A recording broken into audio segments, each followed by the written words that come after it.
Hello there, Eagles fans. Welcome to our Eagles Therapy podcast. My name is Basil. And my name is Basil as well. And we are a father-son duo out here in Colorado Springs, lifelong Eagles fans for the both of us. Been a dream for us the last few years to start a podcast. So we're really excited, but we're a little bit nervous. What do you think, Dad? Go ahead. Well, we talked about it. We wanted to do it last year when I moved out here. We did not do it. And, of course, the Eagles had their greatest season of all time. Yeah. So we in the offseason this year, we started talking about it. And it was only about 2 or 3 weeks ago I said, you know what, let's do it.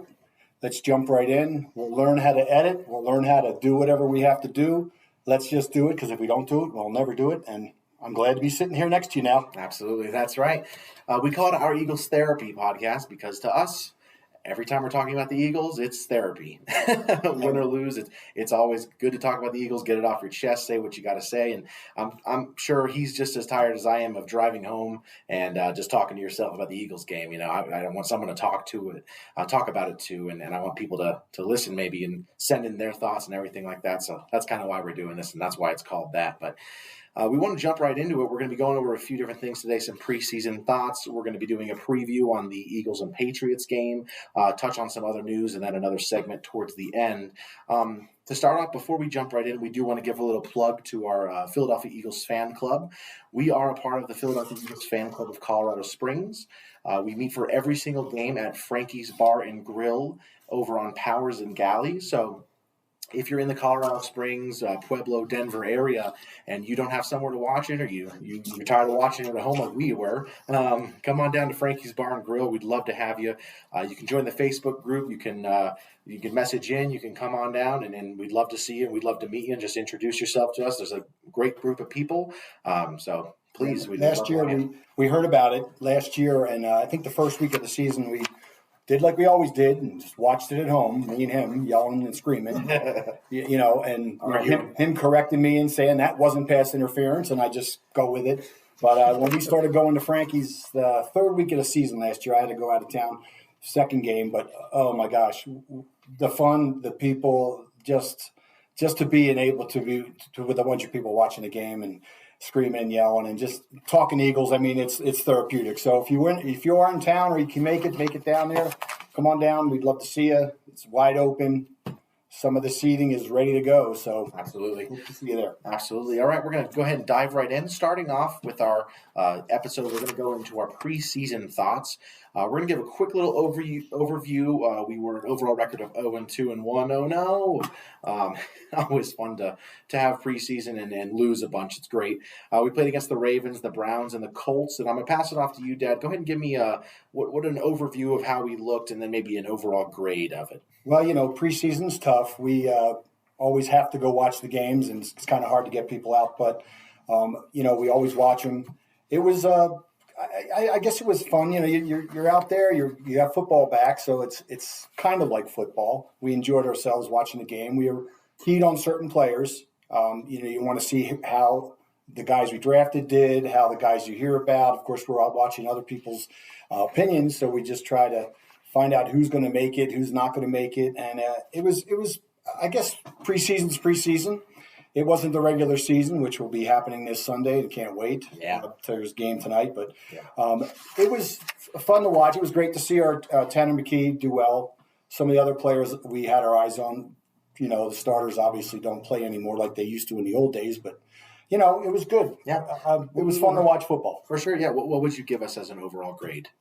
Preseason stuff, B plus, B minus. I mean, it's preseason. So, yeah, you want to win, but really, who's watching in the fourth quarter with 5 minutes left? You're kind of talking and but it was fun to watch. It was good to see some of the rookies stand out and hopefully, make the team and become longtime contributors to the team. Yeah.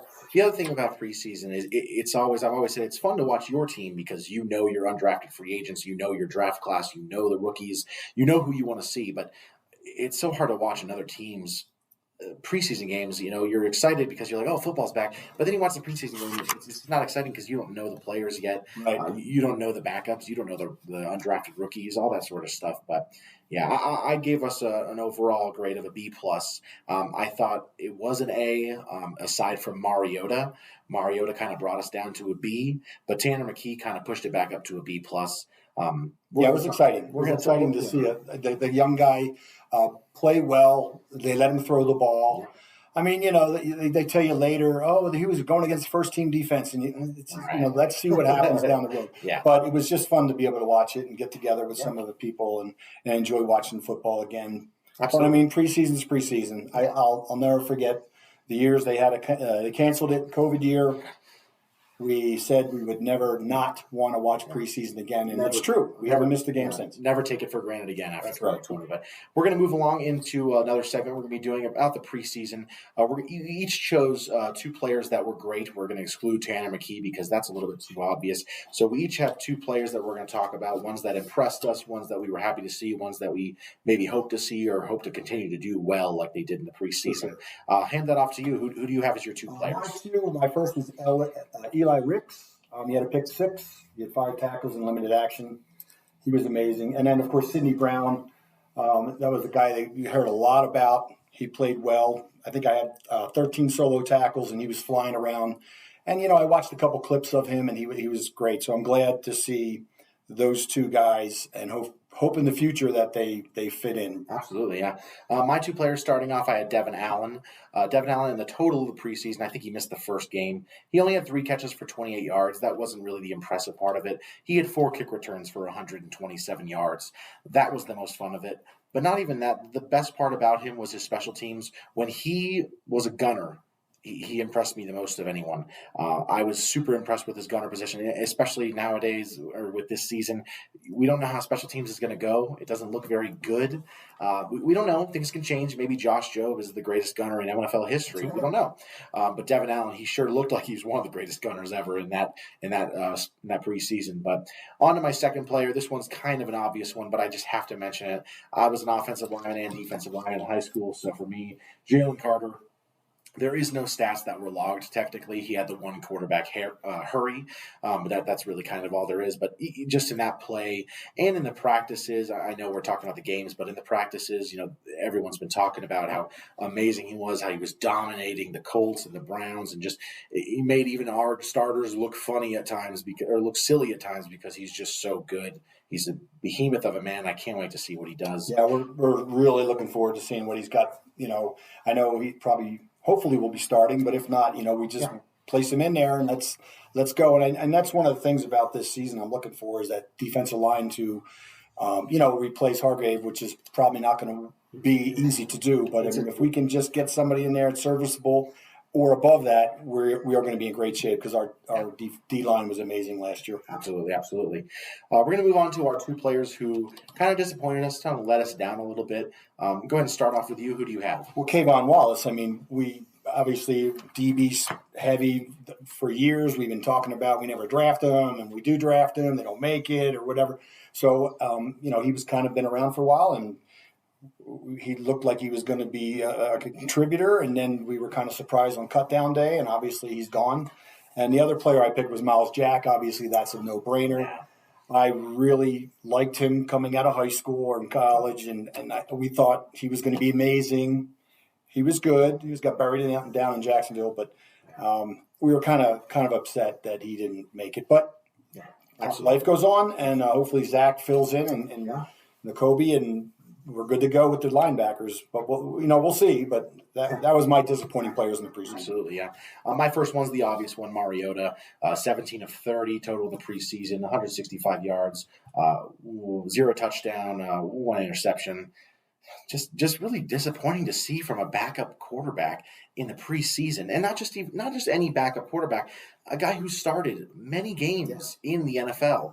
And I know you can't put a lot in the preseason, as we talked about, but it really didn't feel good seeing Mariota do that, especially with how important the backup quarterback position role has been in our team and in the league for the last 10 years. Yeah. It's an important position. It's really, a lot of people overlook it, but it's an important position. That guy is in charge of the scout team that you have in practice. That guy's in charge of giving your defense the best look. That's just not a good look I like to see for my defense to be going against. But especially in preseason, where you think the offense would have the advantage over a thrown together defense, unless it's a first team. But the first week, first month, those first couple games, you'd expect the offense to just kind of have their way, kind of like Baltimore did against us early on in that preseason game. But it wasn't clicking. It only clicked really when Tanner McKee came in, which was great to see. But if you're a backup quarterback, who we know is going to be our backup quarterback for the time being, it was kind of rough. It was kind of rough to watch, and but hopefully he's ready to go when it counts. Yeah, I don't want to put too much into it because, like I said, preseason, but it still didn't feel that great. But he's with the second string offensive line, third string offensive line. Yeah, true. I mean, that different centers. Part of it. There's a lot. Yeah. But moving on, my next player, I've got Trey Sermon. Hit 30 carries for 105 yards, 3 touchdowns, which is really great. But had a fumble, 6 catches for 49 yards. I just really thought he had a chance to be on the team. Not like I expected him to be on the team. I love Boston Scott, and I know that's kind of that guy's kind of looked at as our 4th running back, even though we don't really admit to having. The thing is, though, they wanted him to make the team. That's the thing. If you're like, hopefully, they wanted him to make the team. We've had him for a year. We wanted him to make the team. We wanted him to show.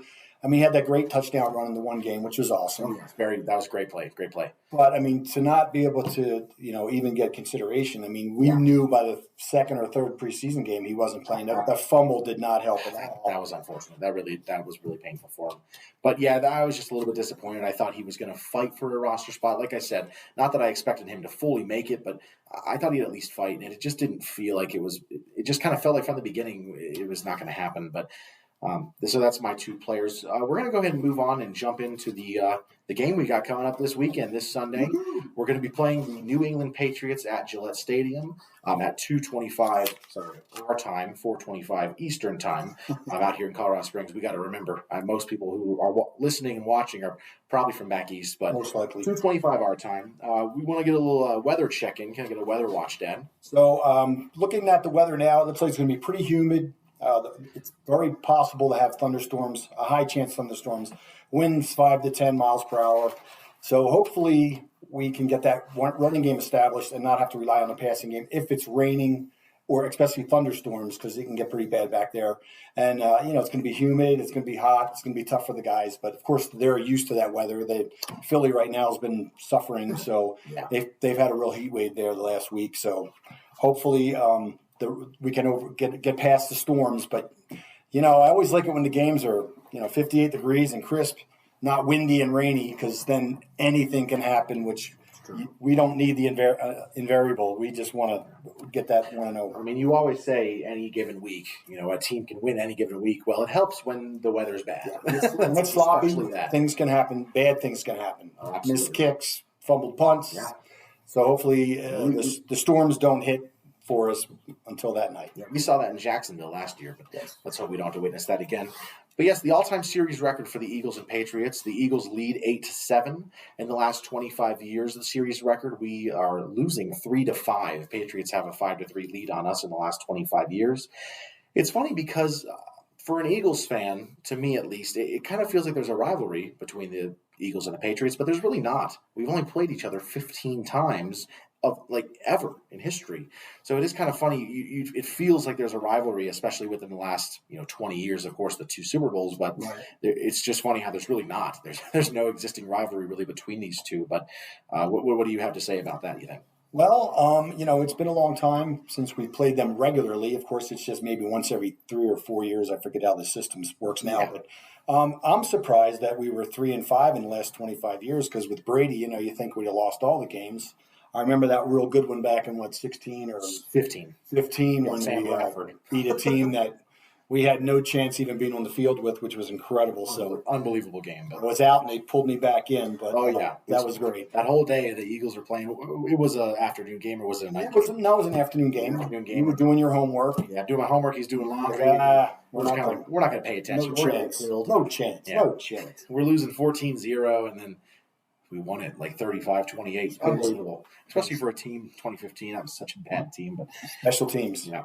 I'm going to jump over to our matchups of the game. We each chose a matchup of what to watch for, what we think is going to be an important matchup in this game. For me, I'm going to go ahead and start off with this one. I think the matchup of this game is Mac Jones and his wide receivers against the Eagles cornerbacks. I know we have two great cornerbacks on paper. I know they're incredible cornerbacks, especially last year. They were amazing. They were phenomenal. They were almost uncatchable on. They were great. But I know the big joke, they're in their 30s, and I know the big joke is Bradbury just turned 30, so it's not like he's 35. But, they're starting to get up there, and cornerback age is one of the earliest age out, positions in the league.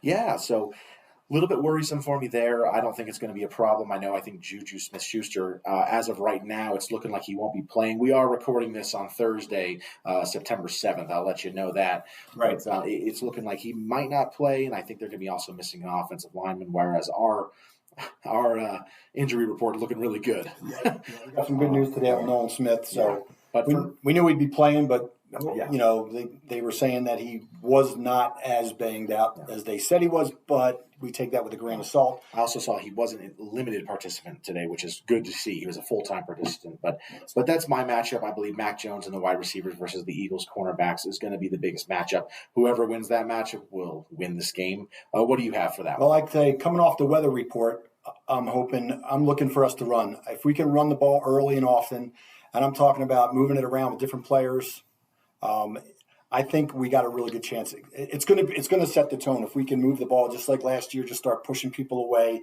keep moving the ball, moving the chains, get the new guys a little bit acclimated to the game or with our team and the way we run the offense. That's a big one to me. So I know the Patriots do have a pretty good defensive line. They had a pretty good defense last year. Bill Belichick's a great defensive coach. So I'm hoping if we can move that ball on the ground, then they'll open the passing game up, and depending on the weather, we'll see how they do. But that's what I'm looking for in the game is a big running attack early and just keep it going. Absolutely. I do agree with you. Just like last year, just jump on the same thing. Yeah, I definitely agree with you there. Next thing we're going to jump into is what Eagle that we're most looking forward to. We both chose a player. An Eagle that we're most looking forward to play. Who do you have for that? For playing this year? I'd go for playing this game. Yeah, Nakobe Dean, obviously. Okay. It's the linebackers. We've got that's been the question mark in the offseason ever since we lost our guy last year, TJ, when he left. Absolutely. We kind of right away said, what are we going to do with linebacker? Because he was playing amazing. Kaiser White was up and down a little bit, but he still played solid. Got us to the Super Bowl. But, Nakobe Dean, he's the man I'm looking for to see what he can do. And that's why I'm hoping we can get a nice lead early, and then we can really watch and see how this defense is going to come together because, I don't want them on their heels. I don't want them, getting down. I want them to have that confidence boost in the beginning of the game to go out there, make some plays, and then just say, okay, I'm ready to play in the NFL now. Most definitely. I'm very excited to watch him as well. So Nakobe Dean for you. So for me, the Eagle I'm most looking forward to playing for this game is, I mentioned him earlier, Jalen Carter. I'm just so excited to see him play. I'm not going to get my hopes up too high. I don't want to be one of those people like last year with Jordan Davis who's always going to have 7 or 8 sacks. Too much pressure. Yeah. I'm not expecting too much, but I'm expecting to really help the run is the biggest thing I'm looking for him. But I'm just really looking forward to him playing. He just looks like a football player. He is just built to be a football player. It's incredible. Freaking walking wrecking ball. It's amazing. But and hopefully he gets that to make the rest of the players get better as well. Absolutely. Because you say he's been a beast, and we all know that, and they're going to be double teaming him. So hopefully we can make some plays early. And again, just like I was saying earlier, get acclimated to the NFL, get some confidence, go, man, I can play with these guys. Yeah. That's the biggest thing in the NFL. I can play with these guys. That's why undrafted guys make it. They get out there and they go, he's no better than I am. I can do this. And they just build that confidence level where the guy who's always been making the plays, all of a sudden he's not getting in there as easily, and coaches are getting on him and he's getting mad at himself. And so, yeah, before I go off, that's what I'm hoping for. Absolutely. Yep, I do agree. So Jalen Carter and Nakobe Dean, I think that's two good options right there, and I think they're going to be great. I'm really excited for it. I'm going to go ahead and throw a curveball at you, Dad. I'm going to go ahead and throw in a little segment that we didn't have planned, at least for you. I'm going to go ahead and run down the list of people that we lost in the off season. Okay. With all the people that we lost in free agency. We'll talk about their contract, talk about the team they went to, and just talk about how much of an effect you think they're going to have on us on a scale of 1 to 10, 1 being the least, 10 being the most. But we'll go ahead and start off there with our first free agent. We got Andre Dillard, who went to the Tennessee Titans on a 3-year, $29 million contract. Good for him. Too bad it didn't work out for us. Big early draft pick. Mailata, Lord love, he's done amazing. Dillard was a good backup. I know he got in there once in a while, but I don't think it's going to make any difference this year at all. I mean, we never really used him much last year. We didn't really rely on him too much. We got Driscoll. We got other guys that were able to fill in. Yeah, absolutely. And these guys jumped over him. I mean, that's the thing. So, yeah. And I know he's a tackle, but he was also starting to be pushed to be a guard. And yeah, I don't know where he's at now, but I don't think he has much at all. Yeah, well, 1 to 10 is 2. Okay, gotcha. Yeah, I'm gonna go a little bit higher on it. I would say, I'd say 3 or 4, mostly because the depth at offensive line, it just doesn't feel not as solid as it was. It doesn't feel as solid. Yeah, because with Andre Dillard, even though he didn't play much, when he did play, he played well enough. Oh, yeah. It wasn't like he's Jason Peters, all pro. No, exactly. No, he was playing serviceable left tackle. He was protecting our quarterbacks. He was playing right tackle pretty well too. Yeah. But the biggest thing with him, it's just the depth I'm a little worried about. If someone goes down, God forbid, I'm a little worried about this backup team. Yeah. I will say this, though. Andre Dillard, like I said, 3 years, $29 million. That's unbelievable to me. I mean, he's almost getting $10 million a year, which is crazy. That's top offensive line money, right there, 10 to 15. So you're right in that area. Yeah, that's just kind of crazy. But good luck to Tennessee on that. But also, congrats to him. I mean, I know it didn't work out for him, like you said. You mentioned it didn't work out for him, and it's always unfortunate when that happens, especially when you use a early first-round pick on a guy. It's a confidence thing. He just never got that confidence. He never got what he needed. Yeah, like you mentioned, That's right. Next free agent we're going to jump over to is going to be the one we already kind of mentioned, but I can't talk about free agency or this team without mentioning him. TJ Edwards, who went to his, I believe, hometown Chicago Bears. I believe he's from Illinois. Went to Chicago Bears on a 3-year, $19.5 million contract. What are your thoughts on that? My thoughts are he should have stayed with Philly. He'd be back in the Super Bowl again if he did. It's unfortunate. It's good for him. He got a payday and all that, but he kind of. I don't understand these players sometimes when they leave. You're a positional player. You're not the running back. You're not the wide receiver. You're not the quarterback. You are part of a team, and now you've disrupted that entire thing. Now he might be a superstar in Chicago, and hopefully he does. But I mean, the money he got, we were probably easily could have given something like that, maybe a 2-year.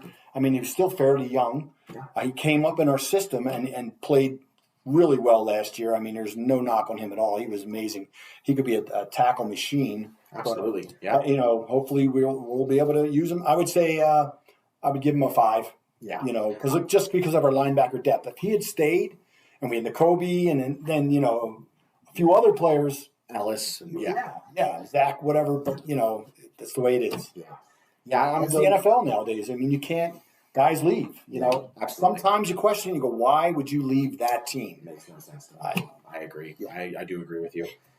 Yeah, I'm gonna go a little bit higher. 5 is reasonable. I'm gonna go 7 on it. It does worry me a little bit. I loved T.J. Edwards when he came out of Wisconsin. I remember when we signed him as an undrafted free agent. I always look at the stats of every draftee and undrafted free agent that we sign, everything, and I click on their, go to the Wikipedia page and look at their stuff and look at their stats. And T.J. Edwards in Wisconsin was unbelievable. I mean, interceptions, sacks, tackles, nonstop. 4-year starter. 4-year starter. Yeah.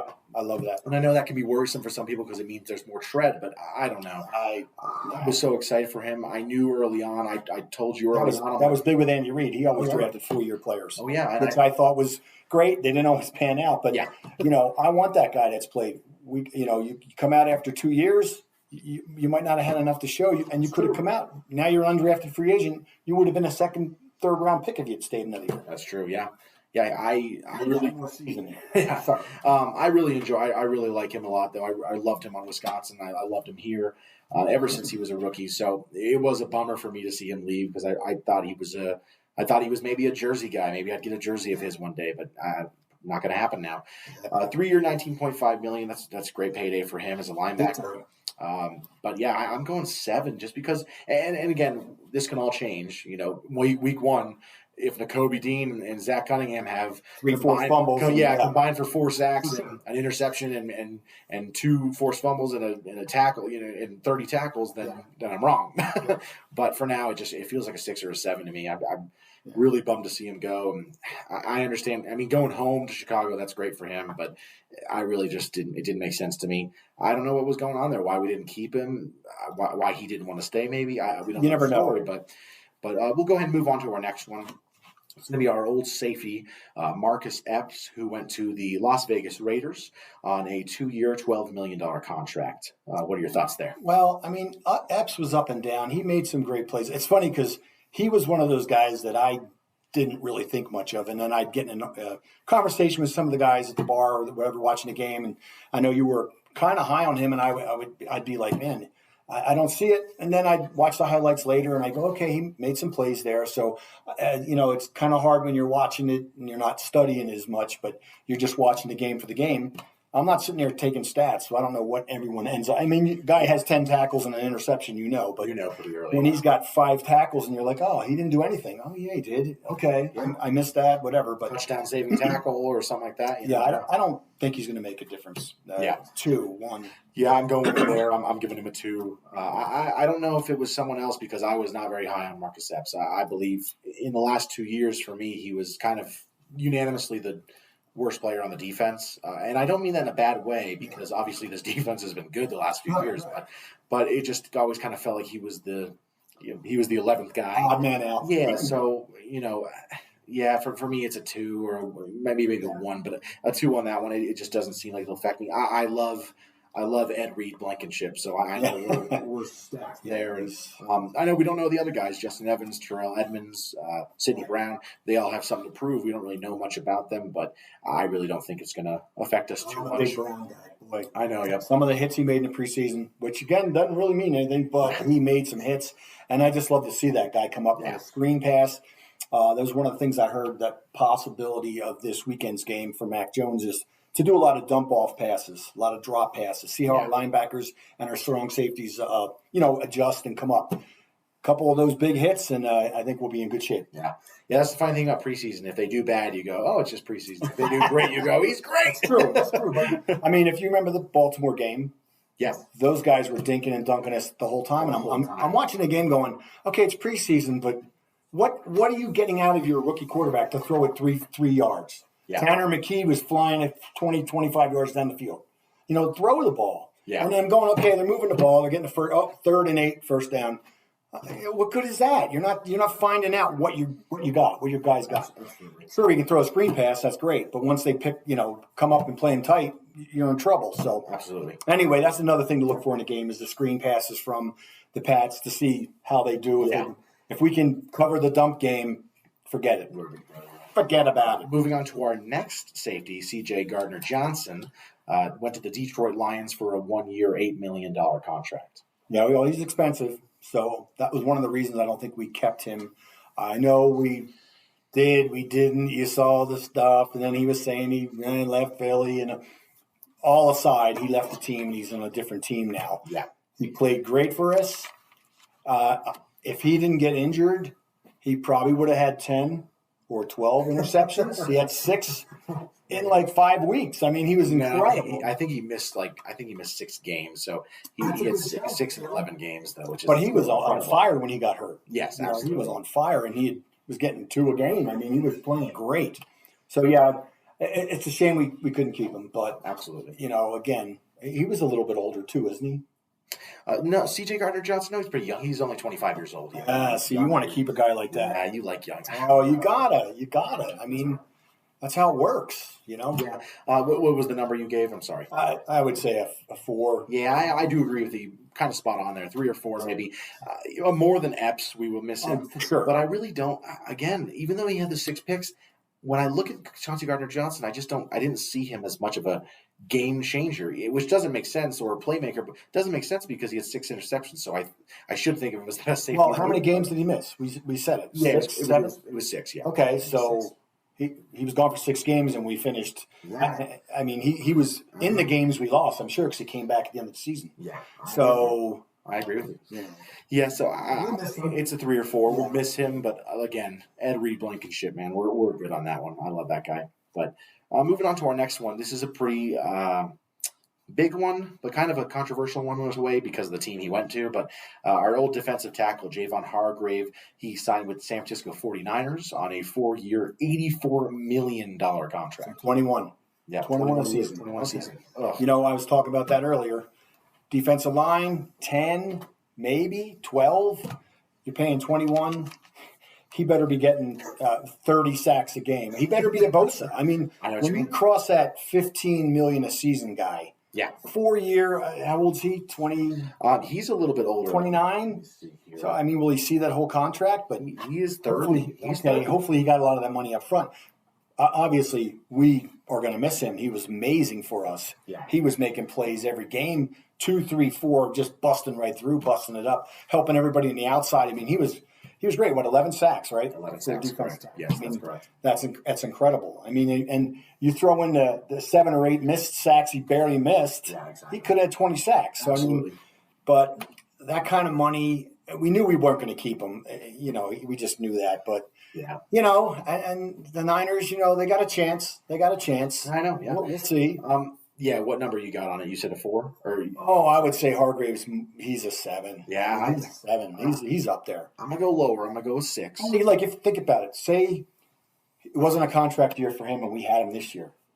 We'd be flying high about it. Amazing. Oh, my gosh, what about Hargrave? We probably one more year with him, we're going to be great, Probably wouldn't have drafted Jalen Carter. I would say. Possible. I would say not have drafted him. You're right. Him. Yeah. We're glad we got him. Yeah, I'm gonna go a little lower than a 7. I'll go 6. Okay. I do think it is unfortunate because he's such a great pass rusher, but there's all those talks about, and maybe they're not true. We don't know, but he wasn't great as a run stopper, listen to that. Which was our biggest problem last year. Yeah. That's why we brought in. We had to bring in guys. It is funny too how dominant defensively we were.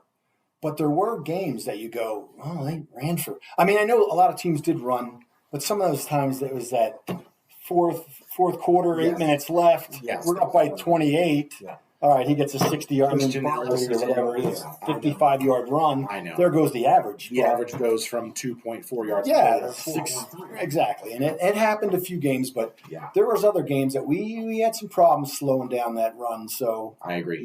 But the 3 and outs were amazing last year. I mean, I can't remember a year where we were so dominant defensively and offensively. It was great. So we'll keep it up. I'm going 6. Like I said, I don't think that Jordan Davis and Jalen Carter will make up for exactly him. They're not going to get 11 sacks together, but I do think as a run-stopping group, they're going to be a lot better. And maybe Nolan Smith and Derek Barnett are going to pick up the side of the pass rushing. I don't know. But moving on to our next guy we have is Gardner Minshew, our old quarterback.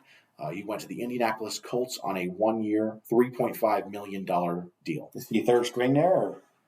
I mean, I think must be second or third string because who they got Anthony Richardson, of course. Okay, that's not nice. No, Gardner Minshew, 0 reflect to our team.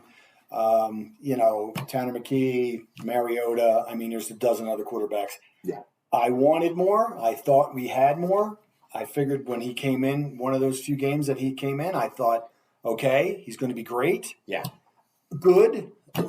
Yeah. As a backup. It was okay early.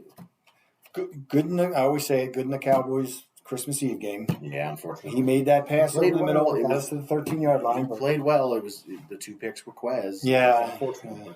Yeah, I'm going to go – I won't go 0. I'll go 1. Yeah. But only because – I'm just worried about Mariota. I know I already talked about it.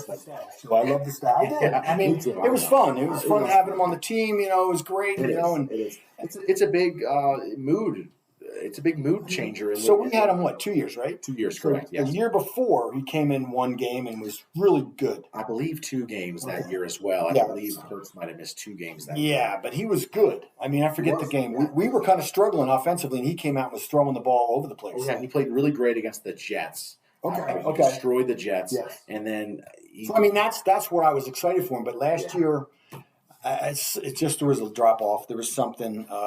The magic was gone. You know. I know what you mean. But anyway, 0-0. Yeah.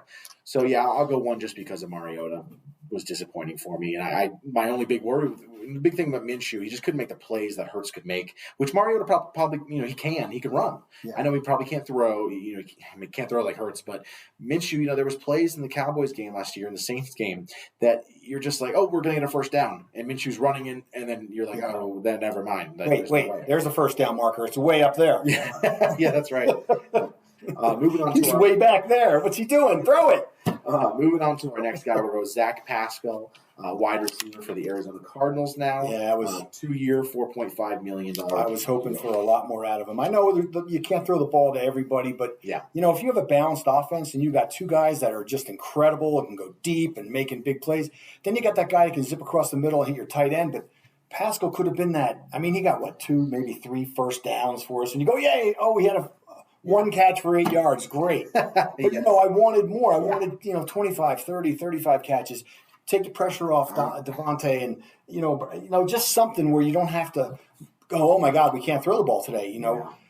I was expecting more is all I'm saying. So 0, only because – I don't know. We looked at the other day. He had 14 catches for a whole year, 10 catches. I'll talk about that here. I do agree with you. I'm probably going to go 0 on this. I think Zacchaeus is going to be a better 4th option.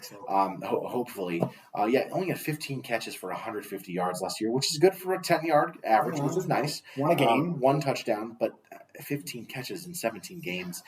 And again, I know he wasn't starting, but there was times where we were taking guys out early, and I know we were running the ball, but he didn't get anything. But I'm going with a 0 on that one. Good luck to him in Arizona.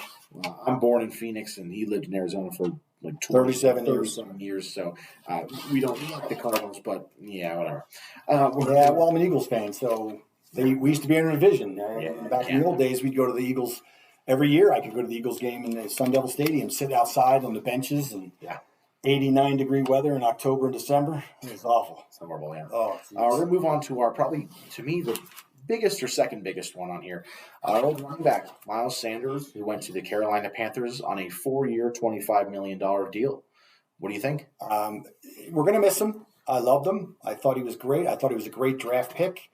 I know early on, he had a couple really big touchdowns in games, 60, 70 yards. 70-yard or 80-yard. Yes. There's that guy. But I just remember that first and second year we had him. He's dinged up again. He's not. He's dinged up again. And then he had the fumbleitis there for a little bit. It drove me nuts. It didn't bother me so much because I know what a player he was.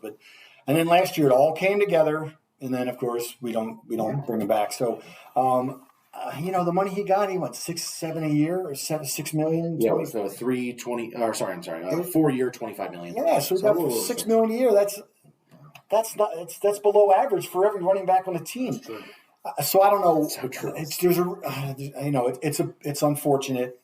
I mean, because he came up with Hurts. You know what I mean? Like they together were the guys, and the offensive line that's come together since then. I mean, we've always had a pretty good one for years now. But he was part of it.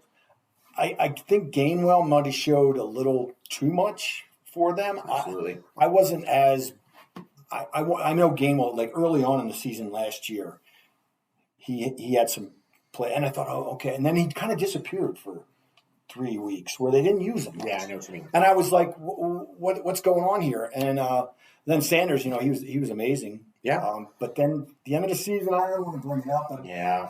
I don't know if he was injured. I don't know. We don't know. It seems like it from what stuff I've heard. Then we also kind of got it shoved down our throat, like, oh, Gainwell came back and he's doing it now. Like, well, no, I want Sanders to be the guy. Like, he's the guy. I mean, I want Gainwell to be that out of backfield guy, and and he was great. He's changed back, and he was fast. He busts through the holes, but it's a bummer. I would say a 6. Because we don't know what we got. I mean, we got some names, but we'll see what we get here when the season starts. Of course, it's hard to go back to it again, but Sunday at 2:25, we'll be ready. We've been counting the days for probably 4 months. So the thing about Sanders for me, he averaged 5 yards a carry here, which is really great. Is that career? Yeah, in his career with us 4 years, 5 yards a carry, which is great. He also had. Here's the disappointing part: he only had 20 rushing touchdowns in 4 years with us. Okay, that's pretty disappointing. Yeah, but Hurts takes. I know that's true. He had 11 last. That's the other thing about statistics that drive me nuts. You got to be a fan of your team to know. We look at Cyrus and we're like, oh, I guess he's only got 20 touchdowns. Yeah, but Hurts took everything, and Boston Scott took everything from the 5-yard line for the last 3 years. That's true, yeah. So, but yeah, I would say for me, I'm gonna go middle of the pack. It's a 5. But 5 yards a carry, that's no joke. Yeah, no, not at all. Yeah, but I'd say it's a 5 for me. I can't go 6. I can't go too high. I'll go middle of the pack just because. Yes, we don't know what we have, but I think we got something real. A little 4-headed monster coming in here. We know Gainwell, we know Scott. And if the other guys can stay, I'm not going to even say stay healthy because everybody says it all the time. Yeah, absolutely. Hopefully Penny can come in and when he's called upon, do what he needs to do. Yep. Get us those yards. And with the 4 different backs, I mean, I watch Swift and he's incredible. He's no joke. The speed, the burst, the cutability. I mean, you put him up against Scott, the way he hits a hole. I mean, these guys aren't going to know what's coming at them. Yeah, for sure. Hopefully they can keep those little guys behind the line and they can't see who's back there because they are going to go crazy. Sure, yeah. Going on to our next one is another one that was kind of painful for me, of course, being an offensive lineman. Isaac Sayamalu, guard, who went to Pittsburgh, 3-year, $24 million contract. What you got?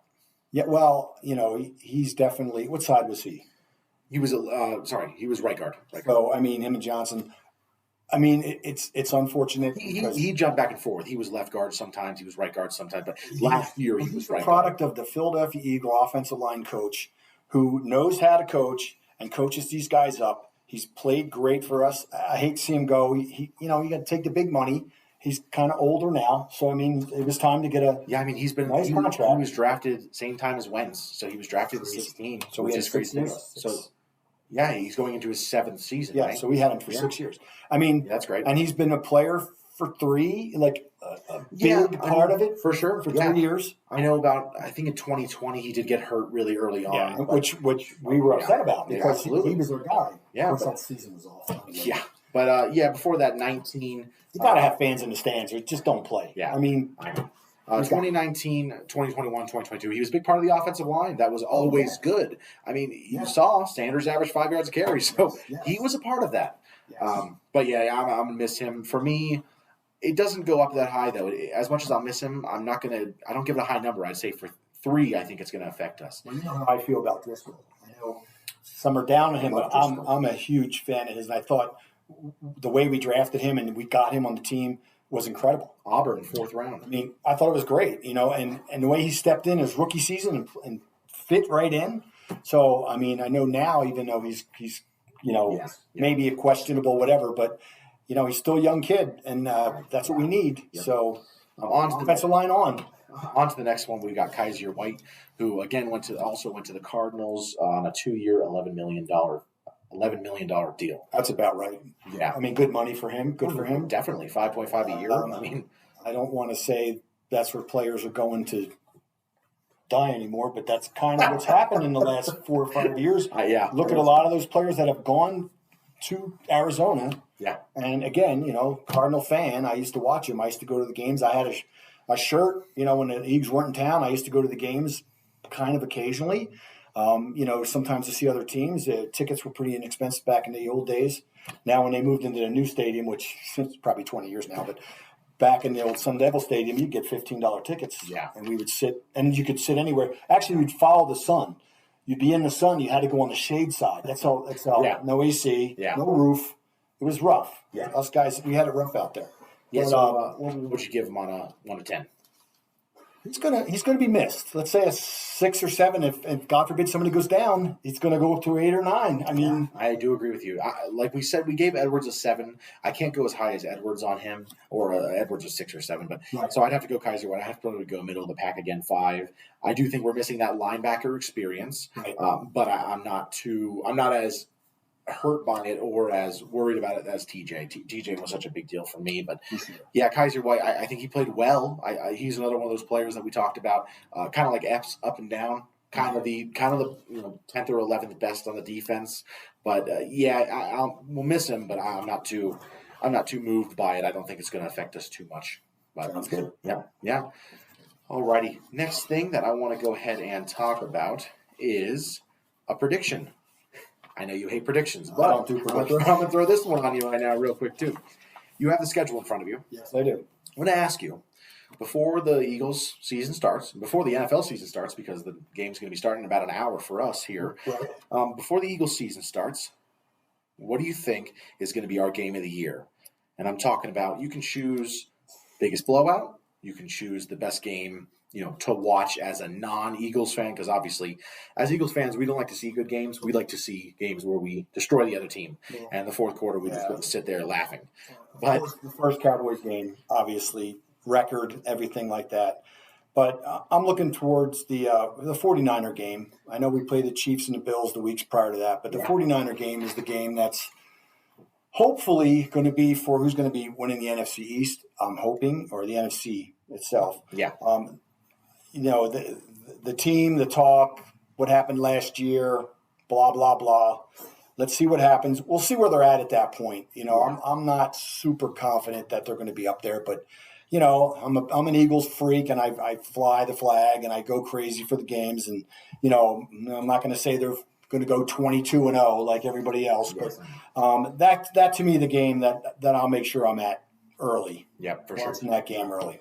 So for me, my game of the year, and I might be a little bit biased because we're going to be going to that game, it's going to be the Miami Dolphins. I'm really excited for that game. I think the Dolphins are going to be good this year. I'm not saying they're going to be great.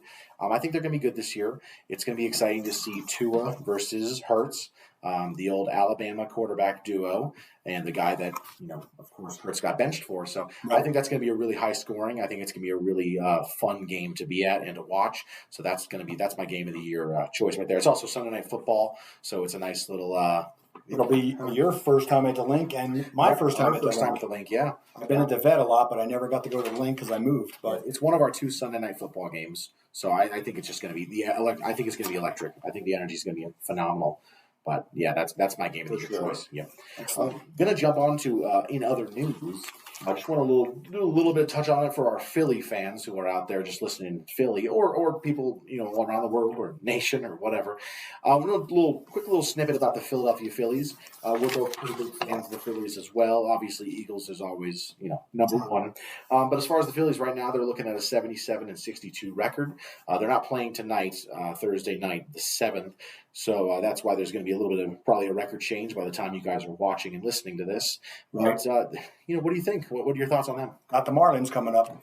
They're in pretty good shape for, obviously they can't win the division. They would have to just blow it up. It's impossible. I think they're 13 or 12 back from the Braves right now. But we're not worried about that now. Just get the home field for the wild card. Yeah. Get that solid. Make sure everybody's looking healthy. Rest some guys if you need to. Yep. Schwarber, banged his 42nd yesterday, I think. 41st, I think. Yesterday. Hopefully 42nd by the time you're listening. That's true. A pretty good bomb again. Lead-off home run. That was awesome. How many he's got now? 29 or something? I think he's close. I think he only has 10 or 11, but he broke. Yes. I thought it was career, but. No, for the Phillies. Still, that's pretty good. He broke the record, Jimmy Rollins' record from, I think, 2004. He took over the leadoff home run, so that was pretty awesome. And he's been hot. I mean, he's up and down, but he's hot. Yeah, I love to see that Harper is kind of getting back to shape. I know he just went for an 0 for 20, so he was having a little rough run there. But, man, for about 6 or 7 games there, he had 4 or 5 home runs. That it was just awesome, and I was just so happy to have him back to full shape, especially after coming back from the injury. Tommy John, no joke.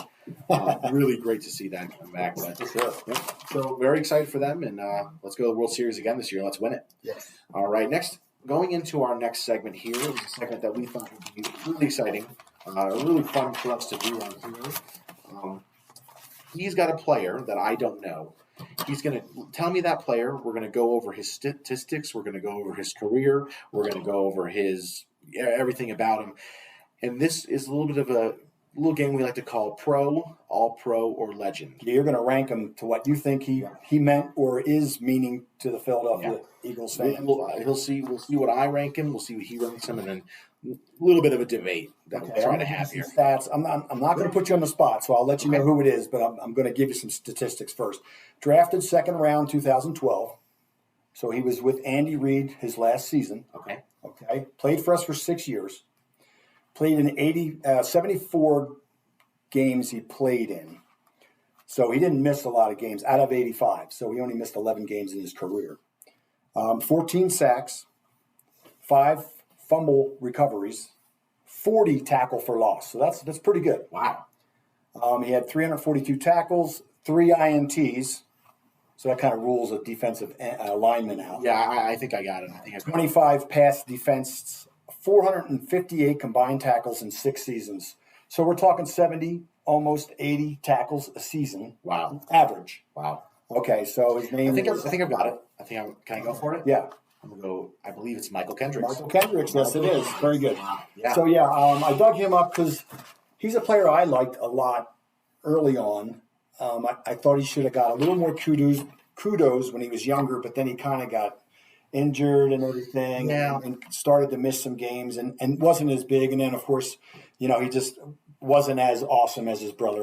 So that always kind of hurts, too. Always hurts, yeah. So, but Michael Kendricks. For some reason, they didn't like him. I always loved him. For some reason, they were fans and not players, but coaches and people part of it, they just didn't like him. Well, I never understood that. The problem was, and I did some reading on him, the Andy Reid, his first year. Okay. Then Chip comes in, changes the defense.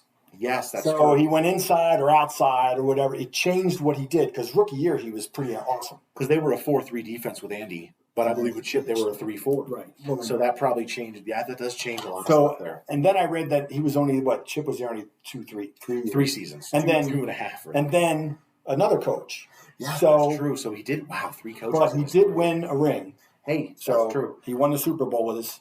And we were talking about signing him again. Yes, yeah. Well, then the insider trading stuff that changes things. Yeah, it does. As far as a player, I thought he was great. I loved him. But okay, so Pro, All-Pro, or Legend. For me, I will have to go Pro. Okay. Well, more stats. He never did make a Pro Bowl. That's the thing. He never did make All-Pro. Whatever the things. He never made the All-Star game, if you will. He was never voted. So he never got any accolades as far as that goes, but he did win a Super Bowl. Yeah. Yes, I agree. So he did win a Super Bowl. So he was part of a team, and he was definitely, awesome. Yeah, absolutely. I do agree with you. Yeah, so I'd have to go Pro just because of we're missing a Pro Bowl, we're missing some All-Pro. But with the ring, that might make it All-Pro. That's true. But for me, he did play on some pretty terrible teams. 2012, he was a rookie. So I know 4-12 in 2012, he was a rookie. But 2014, 10-6 seasons, he was a big part of that defense being really good. 2015, worst season in NFL history. 2016, 17, he was on some really good teams, but he was on some really rough teams. So I think that kind of brings him down as well. But yeah, I loved him. He did go on to play later a couple of years, but nothing very big. Cleveland and Seattle, I think. Practice squad of Cleveland, and then of course that's when the stuff hit. And then he played for Seattle for 3 years, but didn't really. I remember watching a Week 17 game of Seattle. I can't remember who they were playing. He tore his ACL, and it was like Week 16. Right. And it was like, he's going to miss the playoffs and probably the whole next season. Right. Nowadays they come back somehow. Yeah, that's true. Yeah. But no, Michael Kendricks, great choice. Thank you. Yes, I agonized over it. I didn't want to make it easy. I didn't want, it's just got to. I went searching, and I knew you'd probably get it because I know, you liked him. Yeah, you liked him. Yeah, no, I like that. So that segment, we're going to be doing that every week. We're going to switch off choosing a player. Not going to tell each other what the player is. Read off the stats, and then kind of maybe have them guess. Since you got a player we'd like to look into, put it in the comments. Please, yeah. Section, email. Yeah, in the comments, email, whatever, which brings us to kind of our sign-off. That's going to be the last thing we're going to be talking about. I do want to just go ahead and say follow us on Facebook, Instagram, or Twitter, or X if you want to call it. Yeah, you can watch us on YouTube, listen wherever you get your podcasts. We'd love for you to email your questions at oureaglestherapy@gmail.com. You can find that in the link down below in the description. Comment below, send us emails, let us know. You can find us on Facebook and send us an email, Messenger, Twitter, Instagram. Go easy on the comments. This is our first time. Yes. So, yeah. We're working on it. Work in progress. Yeah, absolutely. But yeah, other than that, we're going to be trying to release 2 episodes a week, usually one on Saturday before the game, day before the games, and then like a Tuesday, Wednesday, midday to kind of recap, talk over. First the season, Monday night, Thursday night. True, yeah. That's going to change it up a little bit. Absolutely, yeah. But you just look for it and you'll find it. Yeah. It'll be there. Because we play Thursday next week, so we'll have a Wednesday episode for sure come out, and then after that we'll have a Monday episode come out. So football's back. It's back, baby. We got to get ready for the game tonight here in a little bit. Yep, we're ready. We're excited. Another hour. Yeah, absolutely. Can't wait. Kickoff. Yep, that's right. Well, then for the last time, I'm Basil. And I'm Basil as well. And this is our Eagles Therapy Podcast. Go Birds. Fly, Eagles, fly.